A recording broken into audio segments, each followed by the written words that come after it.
ಓ ಪಾಂಡುರಂಗ ಪ್ರಭು ವಿಠಲ ವೇಣುಗೋಪಾಲ ರುಕ್ಮಿಣೀ ಲೋಲ. ಓ ಪಾಂಡುರಂಗ ಪ್ರಭು ವಿಠಲ ವೇಣುಗೋಪಾಲ ರುಕ್ಮಿಣೀ ಲೋಲ. ನಿನ್ನಯ ಪಾವನ ನಾಮಗಳ ಮಹಿಮೆಯ ಬಣ್ಣಿಸೆ ಮಾತುಗಳ ಕಾಣೇನೋ ತಂದೆ ವಿಠಲ. ಓ ಪಾಂಡುರಂಗ ಪ್ರಭು ವಿಠಲ ಪ್ರಭು ವಿಠಲ. ಹಾಯ್ ಫ್ರೆಂಡ್ಸ್, ನಾನು ನಿಮ್ಮ ಯೂಟ್ಯೂಬ್ ಗೆಳತಿ ಆಶಾರಾಣಿ, ಮಲೆನಾಡು ಹುಡುಗಿ. ನನ್ನ ಯೂಟ್ಯೂಬ್ ಚಾನಲ್ಗೆ ನಿಮಗೆಲ್ಲ ಮತ್ತೊಮ್ಮೆ ಸ್ವಾಗತ. ಸ್ನೇಹಿತರೆ, ಈ ಹಾಡು ಯಾವ ಫಿಲಮ್ದು ಅಂತ ನಿಮಗೆ ಗೊತ್ತು? ಆಲ್ಮೋಸ್ಟ್ ಆಲ್ ನಿಮಗೆಲ್ಲ ಗೊತ್ತಿರುವಂಗೆ ಸತಿ ಸಕ್ಕುಬಾಯಿ ಚಿತ್ರದ ಹಾಡು ಇದು. ಸತಿ ಸಕ್ಕುಬಾಯಿ ಅಂದ ತಕ್ಷಣವೇ ನಮಗೆ ನೆನಪಾಗೋದು ಕೃಷ್ಣನನ್ನು ತನ್ನ ಆರಾಧ್ಯ ದೈವವನ್ನಾಗಿ ಮಾಡಿಕೊಂಡು ಮಗುವಿದ್ದಾಗಿಂದ ಆಕೆಯ ಜೀವನ ಪೂರ್ತಿ ಕೃಷ್ಣನ ಆರಾಧನೆಯಲ್ಲಿ, ಸ್ಮರಣೆಯಲ್ಲಿ ಅವನೇ ನನ್ನ ದೈವ ಅಂದ್ಕೊಂಡು ಬಾಳದಂತಹ ಹೆಣ್ಣು ಮಗಳ ಒಂದು ನೆನಪಾಗತ್ತೆ ಅಲ್ವಾ? ಸತಿ ಸಕ್ಕುಬಾಯಿ ಮಹಾರಾಷ್ಟ್ರದ ಕೃಷ್ಣನನ್ನು ಅತ್ಯಂತವಾಗಿ ಪ್ರೀತಿಸಿದ, ಅವಳನ್ನು ಹಚ್ಚಿಕೊಂಡಂತಹ ಒಂದು ಮಹಿಳೆ. ಅದೇ ರೀತಿ ಈ ಮೀರಾಬಾಯಿ ಸಹ, ಮೀರಾಬಾಯಿ ಕೃಷ್ಣನನ್ನೇ ತನ್ನ ಆರಾಧ್ಯ ದೈವ, ಕೃಷ್ಣನೇ ತನ್ನ ಪತಿ ಅಂತೇಳಿ ಬಾಳದವಳು. ಅದೇ ರೀತಿ ಸಹ ಕೃಷ್ಣನ ಇನ್ನೊಬ್ಬಳು ಆತ್ಮೀಯ ಸಖಿ ಅಂತ ಹೇಳಿದ್ರೆ ರಾಧೆ. ರಾಧಾಕೃಷ್ಣರನ್ನು ಪೂಜಿಸ್ತಾರೆ ಹೊರತು ಎಲ್ಲೂ ಸಹ ಕೃಷ್ಣ ರುಕ್ಮಿಣಿಯರ ದೇವಸ್ಥಾನ, ಕೃಷ್ಣ ರುಕ್ಮಿಣಿಯರ ಪೂಜೆ ಅಷ್ಟಾಗಿ ಚಾಲ್ತಿಯಲ್ಲಿಲ್ಲ. ಕೃಷ್ಣನನ್ನೇ ನೆಚ್ಚಿಕೊಂಡು ಕೊನೆಯವರೆಗೂ ಆತನ ಸ್ಮರಣೆಯಲ್ಲಿ ಬಾಳಿದಂತಹ ಮೀರಾ, ಸತಿ ಸಕ್ಕುಬಾಯಿ, ರಾಧೆ ಇವರ ಪೈಕಿಯಲ್ಲಿ ಇತ್ತೀಚಿನ ಆಧುನಿಕ ರಾಧೆಯಾಗಿ, ಆಧುನಿಕ ಸಕ್ಕುಬಾಯಿಯಾಗಿ, ಆಧುನಿಕ ಮೀರಾಬಾಯಿಯಾಗಿ ಬಾಳಿದಂಥವ್ರು ಯಾರು ಗೊತ್ತಾ? ನಮ್ಮ ಜಾನಕಿ ಅಮ್ಮ.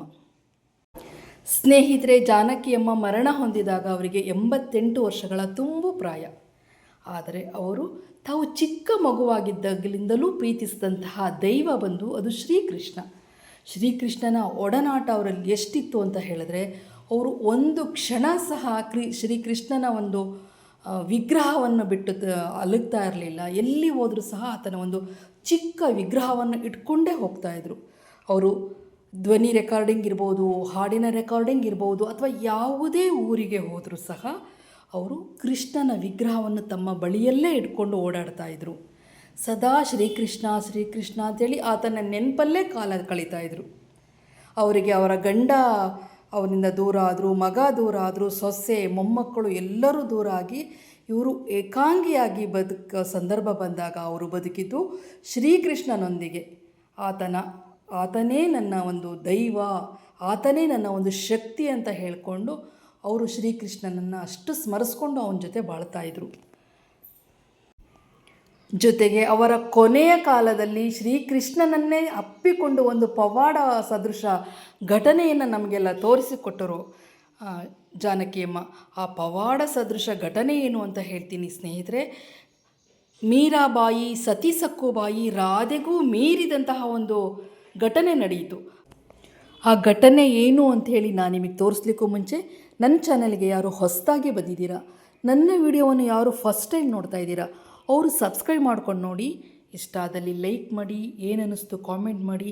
ಇದು ಇನ್ನೂ ಸಹ ಜಾನಕಿ ಅಮ್ಮನ ಅಭಿಮಾನಿಗಳಿಗೆ, ಶ್ರೀಕೃಷ್ಣನ ಭಕ್ತರಿಗೆ ತಲುಪಲಿ, ಶೇರ್ ಮಾಡಿ ಅಂತ ಹೇಳ್ತಾ ಇದ್ದೀನಿ. ಬನ್ನಿ, ಆ ಘಟನೆ ಏನು ಅಂತೇಳಿ ನಾನು ನಿಮಗೆ ತೋರಿಸ್ತೀನಿ. ಅದು ನೋಡುವಾಗ ನಿಮ್ಮ ಮನಸ್ಸಲ್ಲೂ ಸಹ ಒಂದು ಕ್ಷಣ ಮನಸ್ಸು ವಿಚಲಿತ ಆಗುತ್ತೆ. ಆ ಕೃಷ್ಣನ ಬಗ್ಗೆ ಭಕ್ತಿ ಭಾವ ಮೂಡುತ್ತೆ. ಜಾನಕಮ್ಮನ ಬಗ್ಗೆ ಅತ್ಯಂತ ಶ್ರೇಷ್ಠವಾದ ಭಾವನೆ ಬರುತ್ತೆ. ಆ ಒಂದು ವಿಡಿಯೋ ಏನು, ಆ ಘಟನೆ ಏನು ಅಂಥೇಳಿ ಈಗ ನಿಮಗೆ ತೋರಿಸ್ತೀನಿ ನೋಡಿ. ಸ್ನೇಹಿತರೆ, ಇತ್ತೀಚೆಗೆ ಅಂದರೆ ರೀಸೆಂಟಾಗಿ ಜಾನಕಿಯಮ್ಮ ತೀರ್ಕೊಂಡ್ರು. ಅವರು ತೀರ್ಕೊಂಡಾಗ ಅವರ ಅಂತ್ಯಕ್ರಿಯೆ ವೇಳೆಗೆ ನಮಗೆಲ್ಲ ಕಂಡು ಬಂದಂತಹ ದೃಶ್ಯ ಏನಂತ ಹೇಳಿದ್ರೆ, ಜಾನಕಮ್ಮನ ಬಲಗೈಯಲ್ಲಿ ಶ್ರೀಕೃಷ್ಣನ ವಿಗ್ರಹ ಗಟ್ಟಿಯಾಗಿ ತಬ್ಬಿಡ್ದಿದ್ದಾರೆ. ಅದನ್ನು ತಮ್ಮ ಎದೆಗೆ ಆನಿಸ್ಕೊಂಡಿದ್ದಾರೆ. ಸ್ನೇಹಿತರೆ, ಜಾನಕಿಯಮ್ಮ ಅನಾರೋಗ್ಯ ಪೀಡಿತರಾದಾಗ ಅವರನ್ನು ಆಸ್ಪತ್ರೆಗೆ ಸೇರಿಸ್ಲಿಕ್ಕೆ ಕರ್ಕೊಂಡು ಹೋಗುವಾಗ ಅವರು ತಮಗೆ ತಾವೇ ಯಾರಿಗೂ ಹೇಳದೆ ಕೃಷ್ಣನ ವಿಗ್ರಹ ಮಾಮೂಲಿ ಅಂತ ತೊಗೊಂಡು ಹೋಗಿದ್ದಾರೆ. ತಗೊಂಡೋಗಿ ಅವರಲ್ಲಿ ಇದ್ದ ಹಾಗೇ, ಅವರ ಕೈಯಲ್ಲಿ ಕೃಷ್ಣ ಇದ್ದಾಗೇ ಅವರ ಒಂದು ಕೊನೆಯ ಉಸಿರು ಅಂತ್ಯವಾಗಿದೆ. ಆ ಕೊನೆಯ ಉಸಿರು ಅಂತ್ಯವಾದಾಗ ನಂತರ ಅವರ ಕೈ ನೋಡಿದಾಗ ಅವರ ಕೈಯಲ್ಲಿ ಶ್ರೀಕೃಷ್ಣನ ವಿಗ್ರಹವನ್ನು ಗಟ್ಟಿಯಾಗಿ ತಬ್ಬಿ ಹಿಡಿದಿದ್ದಾರೆ. ಜೊತೆಗೆ ಆ ಕೈಯನ್ನು ಅವರ ಎದೆಗೆ ಆನಿಸ್ಕೊಂಡಿದ್ದಾರೆ. ಅಂದರೆ ಆ ಪರಮಾತ್ಮ ನನ್ನ ಹೃದಯದಲ್ಲಿದ್ದಾನೆ, ಅವನು ನನ್ನಿಂದ ದೂರ ಹೋಗಿಲ್ಲ ಅಂತ ಹೇಳಿ. ಶ್ರೀಕೃಷ್ಣನೂ ಸಹ ಆ ತಾಯಿಯನ್ನು, ತನ್ನ ಭಕ್ತೆಯನ್ನು ಅವನು ಸಹ ತಬ್ಬಿ ಅವರ ಎದೆ ಮೇಲೆ, ಯಶೋದೆ ಮೇಲೆ ಶ್ರೀಕೃಷ್ಣ ಮಲಗ್ದಂಗೆ ಮಲಗಿದ್ದಾನೆ ಅಂತ ಹೇಳ್ಬೋದು. ಈ ದೃಶ್ಯವನ್ನು ನೋಡ್ತಾ ಇದ್ದರೆ ಮನಸ್ಸು ಒಂದು ರೀತಿ ಕಸಿವಿಸಿಯಾಗುತ್ತೆ, ಭಕ್ತಿ ಭಾವ ಉಕ್ಕಿ ಬರುತ್ತೆ. ಇಂಥ ದೊಡ್ಡ ಮಹಾನ್ ಕೃಷ್ಣನ ಭಕ್ತಿಯನ್ನು ನಮ್ಮ ಕಾಲದಲ್ಲಿ ಶ್ರೀಕೃಷ್ಣ ತೋರಿಸಿದ್ನಲ್ಲ ನಮಗೆ ಅಂತೇಳಿ ಒಂದು ಹೆಮ್ಮೆ ಆಗುತ್ತೆ. ನಾವು ಪುಣ್ಯವಂತರು ಅನಿಸ್ಕೊಳ್ತೀವಿ. ಸ್ನೇಹಿತರೆ, ಸತಿ ಸಕ್ಕುಬಾಯಿ ಇರಬಹುದು, ಮೀರಾಬಾಯಿ ಇರಬಹುದು, ಅಥವಾ ರಾಧೆ ಇರ್ಬೋದು, ಎಲ್ಲರೂ ಸಹ ಅವರ ಕೊನೆಯ ಕಾಲದಲ್ಲಿ ಶ್ರೀಕೃಷ್ಣನನ್ನು ತಬ್ಬಿ ಕೊನೆಯ ಉಸಿರು ಎಳೆದಿದ್ದು, ಜೊತೆಗೆ ಆ ಕೃಷ್ಣನನ್ನು ಹಿಡಿದುಕೊಂಡೇ ಚಿತೆ ಏರ್ಬಿಟ್ಟು ಅಗ್ನಿ ಸ್ಪರ್ಶ ಮಾಡಿಸಿಕೊಂಡಿದ್ದು ಉದಾಹರಣೆ ಎಲ್ಲೂ ಕೇಳಿಲ್ಲ. ಈ ಕತೆ ಯಾರೂ ಸಹ ನಮಗೆ ಇವತ್ತಿಗೂ ಹೇಳಿಲ್ಲ. ಆದರೆ ಪ್ರತ್ಯಕ್ಷದರ್ಶಿಯಾಗಿ ನಾವು ನೋಡಿದ್ದು ಜಾನಕಮ್ಮ ಶ್ರೀಕೃಷ್ಣನ ವಿಗ್ರಹವನ್ನು ಮುಷ್ಟಿಯಲ್ಲಿ ಹಿಡಿದು ತಮ್ಮ ಎದೆಗೆ ಆನಿಸ್ಕೊಂಡು ಅದೇ ರೀತಿಯಲ್ಲೇ ಚಿತೆಯನ್ನು ಏರಿದ್ದು, ಅದೇ ರೀತಿಯಲ್ಲೇ ಅದೇ ಸ್ಥಿತಿಯಲ್ಲೇ ದಹನವನ್ನು ಮಾಡಿಸಿಕೊಂಡಿದ್ದು, ಅಗ್ನಿ ಸ್ಪರ್ಶ ಮಾಡಿಸಿಕೊಂಡಿದ್ದು, ಶ್ರೀಕೃಷ್ಣನನ್ನು ಕೈಯಲ್ಲಿ ಹಿಡಿದುಕೊಂಡೇ ಅವರು ಭಸ್ಮವಾಗಿದ್ದು.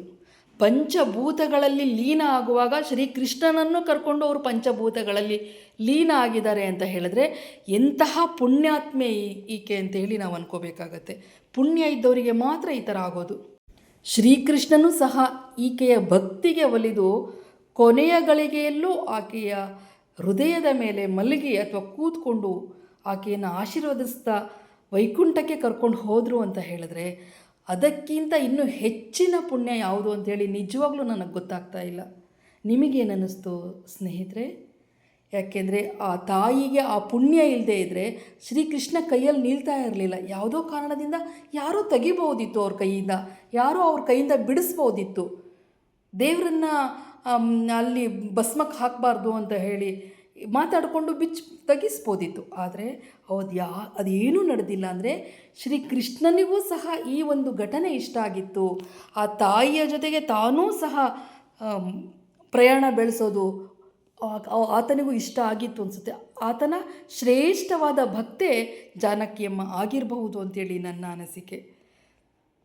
ಎಲ್ಲೂ ಸಹ ಉದಾಹರಣೆಗಳಿಲ್ಲ. ಮೀರಾಬಾಯಿ ಇರ್ಬೋದು, ರಾಧೆ, ಸತಿ ಸಕ್ಕುಬಾಯಿ ಅವರ ಕೊನೆಯ ಸಮಯದಲ್ಲೂ ಕೃಷ್ಣನನ್ನೇ ಅಪ್ಪುಕೊಂಡೇ ಅವರು ಐಕ್ಯ ಆದರು ಅಥವಾ ಮರಣ ಹೊಂದಿದರು ಅಥವಾ ಇಲ್ಲವಾದರೂ ಏನಾದರೂ ಕತೆ ಪುರಾಣದಲ್ಲಿರಬೇಕಿತ್ತು, ಎಲ್ಲೂ ಕೇಳಿಲ್ಲ. ಆದರೆ ನಾವು ನಮ್ಮ ಕಾಲದಲ್ಲಿ ಜಾನಕಿಯಮ್ಮ ಸಾಕ್ಷಾತ್ ಶ್ರೀಕೃಷ್ಣನನ್ನೇ ತನ್ನ ಮುಷ್ಟಿಯಲ್ಲಿಟ್ಕೊಂಡು ತಮ್ಮ ಎದೆಗೆ ಆನಿಸ್ಕೊಂಡು ಅವರು ತಮ್ಮ ಕೊನೆ ಪ್ರಯಾಣವನ್ನು ನಡೆಸಿದ್ರು.